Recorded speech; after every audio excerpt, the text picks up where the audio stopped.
Narinig ko ho kanina ginong testigo na nasabi niyo may 40 media personalities doon sa press con. Tama po ba? Yes, Your Honor. Pero ang inyong inimbitahan, 6 lang. Yes, Your Honor. Bakit 6 lang? The 40, we see the number of participants, but the number of person who asked the Vice President during that time, it's limited. And we consider who we sure that is present during that time, Your Honor. Meron bang kayong criteria kung paano pipiliin itong mga media personalities or kung sino lang ang nagtanong? Kasi kahit hindi ka naman magtatanong, nandoon ka naman, naririnig mo yung mga diskusyon, meron ba kayong mga criteria kung paano pumipili ng media personalities? Yung sure po namin na present during that time, kasi kapag hindi po kasi kayo nagtanong, hindi po magpa-pop up yung mukha nyo tsaka yung pangalan nyo. Okay. At itong mga 6 na sinupinan ninyo, ano yung kanyang common statement na ibinigay? Kinonfirm po nila na present sila during the November 23, 2024 press conference, and yung utterance po ni Vice President narinig po nila. Okay, I believe ilan dito sa mga personalities ay ipapatawag rin. So tatalon ako sa ibang topic. Nakita ko kanina itong tungkol sa MaxCore Interventures at nakita ko kanina pinakita yung Articles of Incorporation, mukha siyang supplier ng equipment. Ngayon, nasabi rin na doon ka nag-training for 2 weeks. Sino nagbayad ng training? Sir, the training is included in the procurement of digital forensic tools. In the procurement document, it ni-require po si MaxCore na mag-provide po ng training included in the equipment, sir. Yung paggamit ng equipment. Tsaka yung yung process po ng digital forensic as a whole. Yung kanya lang pag sila ba ay 'di ba sa mga IT, let's say Oracle, alam natin kilala yan pagdating sa IT. Si MaxCore ba ay kilala pagdating sa digital forensic training? Kasi pag nakita ko kanina talagang supplier sila, but are they a well-known or internationally renowned training organization? It's not the MaxCore itself, but it's the trainer that they provide, sir, that is capable in training us, sir. Itong trainer na ito, certified siya in this type of technology? Yes, sir. The trainer has a lot of certifications in relation to digital forensics, sir. Can you name a few certification na meron itong trainer na ito? I can't remember, Let's sir. say Oracle or let's say Microsoft, 'di ba? May mga ganyan No, yan. sir. CompTIA, sir. CompTIA training. I believe he also have a certified ethical hacking certification and a lot more, sir. When it was presented to us, sir. All right. So itong mga trainers nito ay certified trainers na pwedeng mag-train sa iyo at magiging certified ka rin. Yes, sir. Initial na akong certificate, sir. Lastly, Mr. Presiding Officer, after training, nakakuha ka ba ng certification na katulad sa kanila? No, sir. But that certification that I was trained by them, sir. Pero ikaw mismo, are you certified to do forensic examinations for your purpose and responsibility? I have a certification, sir. I am a certified computer hacking forensic investigator, sir. Itong forensic analysis, meron kang for this purpose, itong pinag-uusapan natin. The computer, the authentication, sir, part or as a whole, sir? As a whole. I have a certification in computer hacking, sir, specific. But I have trainings in relation to the... Iba yung hacking Yung pinag-uusapan natin, forensic examination ng video, forensic examination ng mga ganitong bagay. Meron kang certification doon? I have certificate, sir. Alright. Thank you, Mr. Presiding Officer. Senator Judge Erwin Tulfo, thereafter Senator Judge Marcos. You may proceed, sir. You have 2 minutes. Maraming salamat, Mr. Chair, Mr. Presiding Officer. Ang katanungan ko po ay para sa ating testigo. Batid ko po na sa ilalim ng Republic Act 10867, sa ilalim po ng Section 4, ang kapangyarihan po ng inyong ahensya na mag-imbestiga kapag ng mga krimen, partikular na tulad ng mga banta sa buhay ng Pangulo, ikalawang Pangulo, Senate President, Speaker of the House, at Chief Justice. Tama po yun. Yes, Your Honor. Kahit na lalo pat pag ito ay may kaugnayan sa national security. Tama po? Yes, Your Honor. Pero ang tanong ko po, ang pagsasampa po ba ng kaso, nasa mandato rin po ba ng NBI na magsampa ng kaso doon sa mga tao na nagbanta sa buhay ng Pangulo, ikalawang Pangulo, Senate President, Speaker of the House, Chief Justice? Is it automatic or kailangan mag-request sila sa inyo? Matic ba yung pagsasampa ng kaso doon sa nagbanta? In this case, is it automatic or wala lang, kasama sa mandato niyo to file charges dahil binantaan mo Pangulo o si Vice Presidente kung sino mang yang 4 na matataas na opisyal natin or 5 matataas na opisyal natin? Ang basis namin doon, Your Honor, is yung primary objective namin to investigate cases to the threat to the President, Vice President, Senate President, Supreme Court. And if we found that the evidence is enough that there is a crime committed, we will file a case because that's the output of our investigation, sir. Kahit po ba na hindi yung biktima, in this case yung Pangulo, biktima ng threat, kahit na hindi siya nagreklamo, automatic po yun, kahit na hindi siya nagreklamo sa inyo? Yes, Your Honor. Okay. Hindi nyo na siya kailangan tanungin pa na, Sir, gusto nyo po bang kasuhan namin ito? Wala nang gano'n. You will never ask. Sabihin natin, hindi lang Pangulo, Vice Presidente. Nangyari din sa Vice Presidente o sa Speaker of the House, sa Senate President o sa Chief Justice. Hindi nyo naman lang siya afford to ask him like, Sir, will you go to the process? Kasi magpa-file ka po ng mga affidavit. This is a long process, etc. Kahit na Pangulo ka po, may pipirmahan ka mga affidavit. Is it automatic, Mr. Witness? We submitted it, sir, even without a complaint in the for preliminary investigation, sir. No further questions, Mr. President. Thank you, Senator Judge Erwin Tulfo. Senator Judge Marcos is recognized. You may proceed, ma'am, and you have 2 minutes. Yes, maraming salamat. Mahal na namumuna. Hihingi lang po ako ng dokumento para mas madali nating sundan ang mga pangyayari. Nalilito lahat pagkat wala po kaming papel. At ang nabigay sa amin, eto, Annex FFFGGG. Nalilito po kami kung alin dito yung mga papel.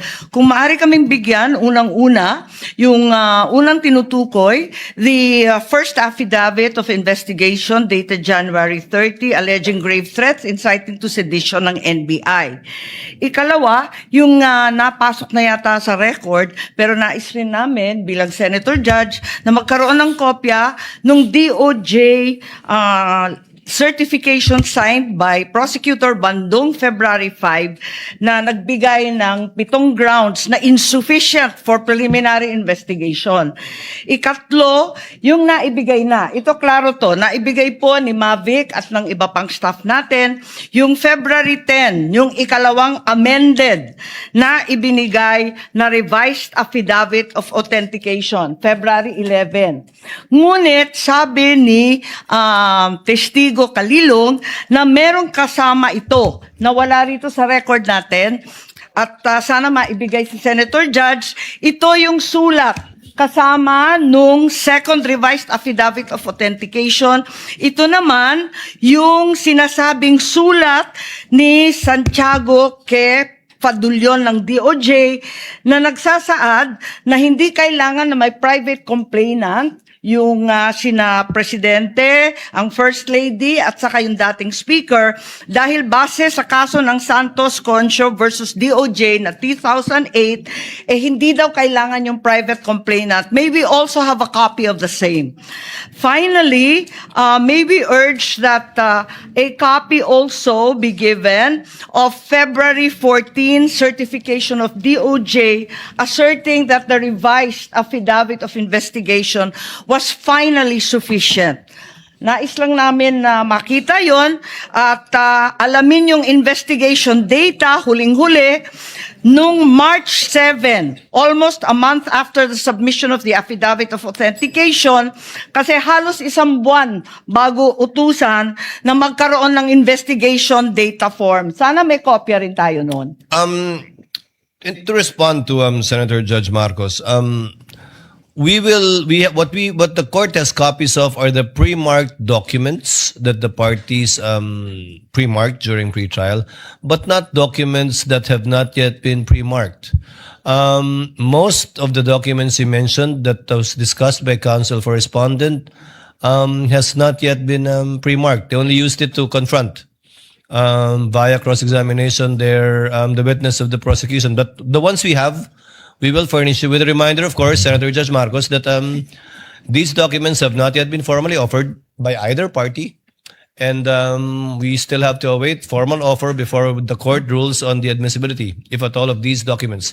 But we will endeavor to furnish the good Senator Judge with whatever the clerk has. Yes, Your Honor, if I may. if we could be provided with whatever the clerk has and adequately identified, not as GGGGG or FFFFF, at sana kung mabuo yung mga dokumentong sinasabi sa lalong madaling panahon. Maraming salamat. We will endeavor to comply as best we can, Senator Judge Marcos. Same Senator Judge Alan Cayetano, Peram ng GG. what is your pleasure, sir? Mr. President and Mr. Presiding Officer, before I ask to be allowed to ask a question, can I just follow up yung kay Senator Marcos, including the ruling yesterday? Just in the interest of all Senator judges being able to follow closely, especially kami sa first row kasi medyo nagkaka-stiff neck na kami. Mahirap tignan yung TV, so baka dun sa Maglalagay harap. na po kami ng TV Yes. sa harap ng And lamesa I ng don't know, counsel for parties. I think all of us own a iPad or a tablet. I don't know what the solution is, but if the secretariat or the clerk of court, the office of the clerk of court can work with our staff. Just to give you an example for today, no? If you look at the impeachment complaint on page 19, for example, it says that the affidavit we're looking for kanina, footnote number 72, is this one. In the impeachment complaint, no? It's found on Annex G. Okay. So this is Annex G. If you look at Annex G, it is a certification, not an affidavit. Okay. So where do you find the affidavit mentioned in the impeachment complaint? You actually find it in Volume 14, Annex FFFFFFFF-GGGGGGGG. So before I can even That's not say dash, that, that's FFFFFFF to GGGGGG. yes. So even before we finish saying that, Your Honor, Mr. Presiding Judge, medyo mahirap. To further complicate, the annexes when delivered to us was labeled annexes. And then when it was pre-marked, iba na yung marking. That is correct. Okay. So to clarify, I'm not asking both the prosecution and defense to give us any documents in advance that will prejudice their presentation or the rebuttal. I do understand that it has to be offered, but to speed things up and to make sure we understand, in the same manner that they're asking the witness to examine it, maybe we can be given a copy to examine at the same time, whether digital or actual copy. I don't want to impose upon them to print 24 copies. But again, anyway, it's Wednesday. We have Thursday, Friday, Saturday, Sunday for our staff and the clerk of court to meet. I think we already have a solution for you, Senator Judge Cayetano, as well as for Senator Judge Marcos. We will be furnishing the parties either via soft copy to your respective iPads or laptops, or we will enter their official emails as well. Kayo na po mag-print ng hard copy ng list of evidences as marked, as pre-marked by the prosecution na ipe-present for Article 4. And we will do this by article. However, insofar as I said, the documents presented by the counsel for respondent, these have not yet been pre-marked. But I don't think there's anything wrong with asking for a copy from the counsel for respondent. On that point, for our guidance, whether or not the same will be offered without prejudice to respond to On counsel that for point- respondent deciding on whether or not they will offer it at the appropriate time. on that point, Mr. Presiding Officer, even if it's pre-marked, if it will prejudice their presentation, I don't mind it be given in real time. And same, no? If it's being used on cross or recross on rebuttal, and hindi to na pre-mark, as long as real time, para lang we can process it. If not, we have to review afterwards, and it messes up our preparation for the hearing the next day. No? Is that possible for the parties once the roles are reversed? May I get a response Honor. from the counsel for respondent? Your Honor, first we'll clarify everything that was showed today was pre-marked by the respondent. That's not my understanding because the DOJ letter you pre-marked is different from the DOJ letter that we have pre-marked. But we'll verify. So everything was pre-marked? Yes, Your Honor. But you presented a document that was not pre-marked either by the prosecution or the defense. Walang marking eh. I presented all that. So if it was pre-marked, it's our lookout. Then then there's no problem furnishing the senator judges with a copy of the same. We have no problem with that, Your Honor. Senator Judge Alan Cayetano's concern has no basis if it was all pre-marked. Apparently, it was our oversight. Yes. Counsel for the prosecutors, would that be possible Yes. to furnish it? I think what counsel for respondent did earlier helped us out a lot. Furnish plastering it on the screens, whatever affidavit you were presenting. I think counsel for the prosecutors should do the same. Yes, Hindi naman Mr. bawal Presiding Officer. magkopyahan dito eh. Okay lang. Senator Judge Cayetano? Thank you. Yeah, and just to clarify, the 2 minutes is the question, not including Yes, the yes, of answer. course. No? You have 2 minutes if you want to if start they- with asking questions. Yes, if they ask to repeat the question, please don't count that. No, 2 minutes is long We will- with short questions, but many of us want to get to the bottom of it, end up only asking 1 or 2 questions. So just a little bit we liberality. will be lenient, Yes. Thank you. Senator Judge you Alan very much. Cayetano. You Appreciate may it. proceed, sir. You have 2 minutes. A question for the witness, and maybe to put all of us in check, I don't mind if any of the counsel says na medyo hindi maayos yung question.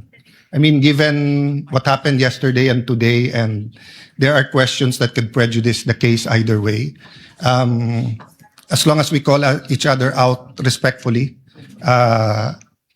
to the both counsels, you cannot correct a senator judge, but I don't mind if you think it prejudices. That's your duty to your client. Yes, sir. So this isn't the start of the 2 minutes yet.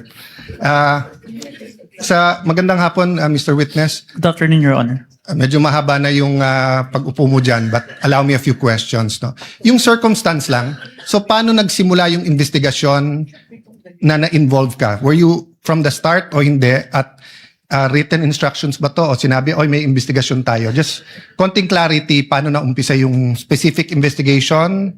And was it based on the November 3 video? Tama ba? November 23, Your Honor. Okay. It all started, I received a phone call, sir, from my executive officer that there is a video wherein there is a statement given by the Vice President, which is classified as threat, and I was tasked and assigned to investigate the case, sir. Okay. So basically, ganun yung pagkasabi na I'm tasking you to look at the video, investigate. Yes, Your Honor. Were you working alone or with a group? With a group, Your Honor. NBI group. Yes, Your Honor. And was this is there an interagency also or just purely NBI?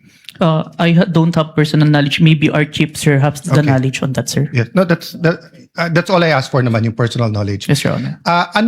So pakiulit mo yung sinabing, how exactly sinabi sa'yo na tignan mo yung video, imbestigahan mo, or may statement? So, To be specific, sir, as far as I remember, may statement si Vice President regarding the November 23 press conference na kung saan may pagbabanta na naganap, Okay. pakiimbestigahan. pakiimbestigahan. So, ganun ka-general. Yes May po. pagbabantang naganap, pakiimbestigahan. Yes po. And you proceeded by watching the video. Yes, Your Honor. And when you watched the video, you got to the part na may pagbabanta. No, Your Honor. I first don't know which part of that. So you watched the whole video, of course. First, the clippings, Your Honor. Okay. Then I look for the whole video, Your Honor. Then you watched the whole video. Yes, Your Honor. And thank you for your honesty. So after the clipping, tapos the whole video, what did you do next? You reported or you made your recommendations? I don't understand the process lang kasi. Upon identifying the whole video, I informed my executive officer that I identified the video, Your Honor. And then yung sinabi mo yesterday, then you started looking for patterns. That's why you looked at yung dating mga video ni Vice President. Yes, Your Honor. So you started investigating the threat against the President, the First Lady, and the former Speaker of the House. Yes, Your Honor. Did you investigate the threat against the Vice President? We tried, Your Honor. How did you try? It is included in our letter to the Vice President, Your Honor. That's why we're inviting her to proceed to our office to investigate the threats to her life, Your Honor. How about the vlogger who asked her about Oplan or whatever they call that Romanov? Did you invite them? Yes, Your Honor. And did they testify? The Princess Maui did not appear, Your Honor. Did not appear. Did you also look for previous videos that are threatening to the Vice President? We look on the Romanov part, Your Honor. Okay. But we identify a different person who first mentioned the Romanov, Your Honor. Did you coordinate with the PSG? I have no personal knowledge, Your Honor. You yourself? Yes, Your Honor. Maybe our chief, Your Honor. Yeah. But you are aware that the primary responsibility of protecting both the President and the Vice President is the PSG. Yes, Your Honor. So isn't it fair to say that any investigation against a threat to the first family, the president or the vice president, you would normally ask the PSG if they received any threat? I have no personal knowledge, Your Honor. No, I'm asking, hindi ba normal sa investigation kung sino yung primary agency na taga-protekta na lumalaban dun sa threat ay tatanungin natin? Yes, Your Honor. So bakit hindi tinanong ng NBI ang PSG? Or in your case, why didn't you ask the PSG? Maybe it can be answered by a chief, Your Honor. No, I'm not. I will ask your chief also. I'm asking you, when they said, look at this, you looked at other videos, you tried to get Princess Maui, you tried to get the vice president, but you didn't contact the PSG for the first lady, for the president, and for all you know, the PSG will tell you right there and there, the threat is real, or the PSG will say, politika lang yan.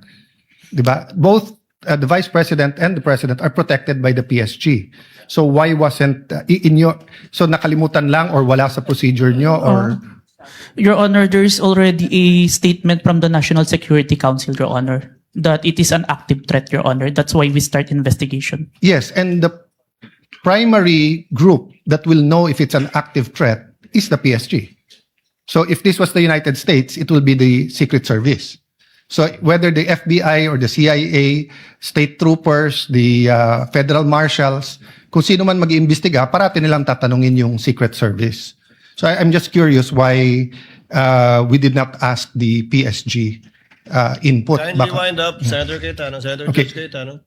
So my last question is, how did you characterize the threat of the Vice President to the President?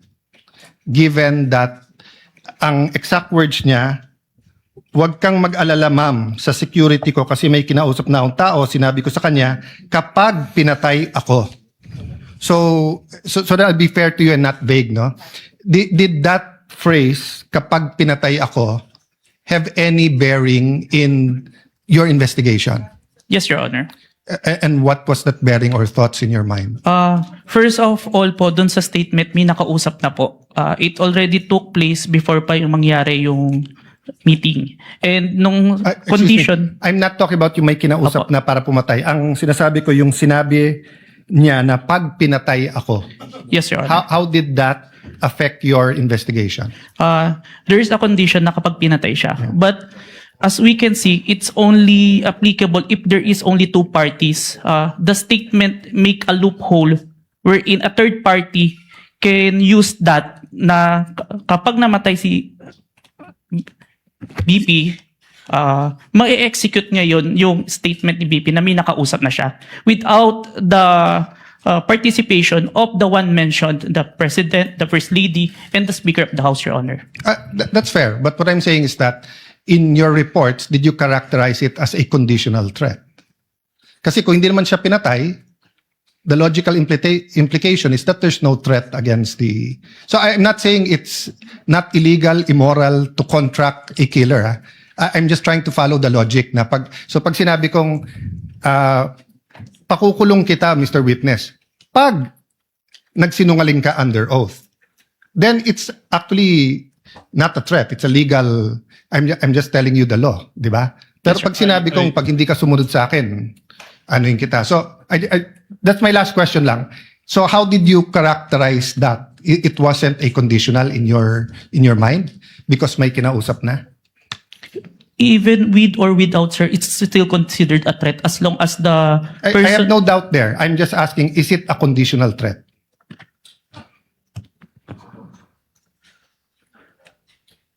Based on our affidavit, sir, I believe it's conditional, which...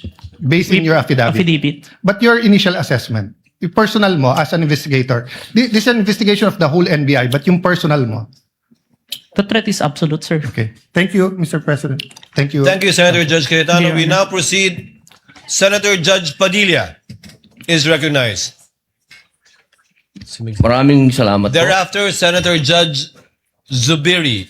Maraming salamat Senator Judge po. Padilla, you have 2 minutes. Opo. Nais ko lamang po magtanong sa ating saksi. Ginoong saksi, kanina po kasi habang nagkakaroon ng pagdinig, ako po'y laging iistorbo dahil tuwing may itatanong, mag-o-object, medyo magulo po eh.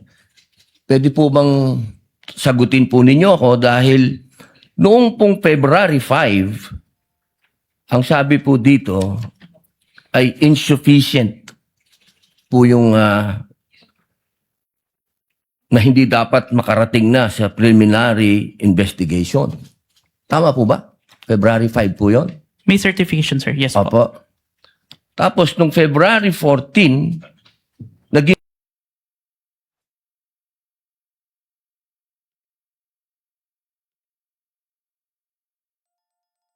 insufficient na for conduct of preliminary investigation. Nasagot po ba yung 7 na sinabi dito na para, ang sinasabi po kasi dito nung February 5, merong 7 na kulang. I believe so, sir. That's why we have received a certification, sir. Ayun. Kasi po, parang narinig ko kanina, hindi po naibigay yung original copy nung sinagawang interview kay Vice President Sara Duterte. Yung original po na kopya, kung sino po yung nag-record. Wala po kayong affidavit? Meron po ba kayong affidavit na nakuha nyo? Yes, sir. Ako po yung ang inire-request po ng DOJ dyan is affidavit po nung nag-screen record, which is my affidavit, Your Honor. Meron po siyang affidavit? Ako, sir. Ako po yung nag-execute, sir. Kasi Hindi po yung mismong tao? Yes po. Ang hinihingi po kasi ni DOJ is kung sino yung nag-screen record through OBS, sir. Hindi po yung mismong tao. Yes, Your Honor. Kayo lang po yung nag-affidavit. Yes, Your Honor. Pero meron po kayong ng pagkakataon ba na nakausap niyo yung tao at nagbigay siya ng affidavit? May I clarify, Your Honor, if sinong tao yung tinutukoy? Yung nag-record po. Ako po yung nag-record through OBS, sir. Hindi po. Yung mismong nag-record po kay Inday sa Vice President. Nakausap niyo po ba? Yung raw file po. Kasi napakahalaga po nun. Kasi doon po natin malalaman kung original ba o hindi. The video itself, sir, is publicly available. That's why I performed the recording, sir. Opo. Pakisagot na lang po, mahal na saksi, kung nakuha niyo po ba yung original. Yung original, hindi po yung galing sa internet. The original, no, sir. Yun lamang po. Maraming salamat po. Thank you, Senator Judge Padilla. Senator Judge Zubiri, you are recognized, sir. You have 2 minutes. Maraming salamat to our presiding officer. Magandang hapon po, Sir Witness. Good afternoon, Your Honor. Afternoon. Gusto ko lang magtanong, clarificatory questions lang po ito. Dito ba sa ating bansa, dahil tinatanong ko po ito sa inyo, dahil kayo po investigating body, sa ating bansa, meron bang specific law pagdating sa mga banta sa Pangulo, Pangalawang Pangulo at kanyang mga successors? Or yan ba'y pasok lang sa grave threats, which is applied sa lahat? Applicable sa lahat ng tao? Based on my personal knowledge, sir, it's only on the grave threat, Your Honor.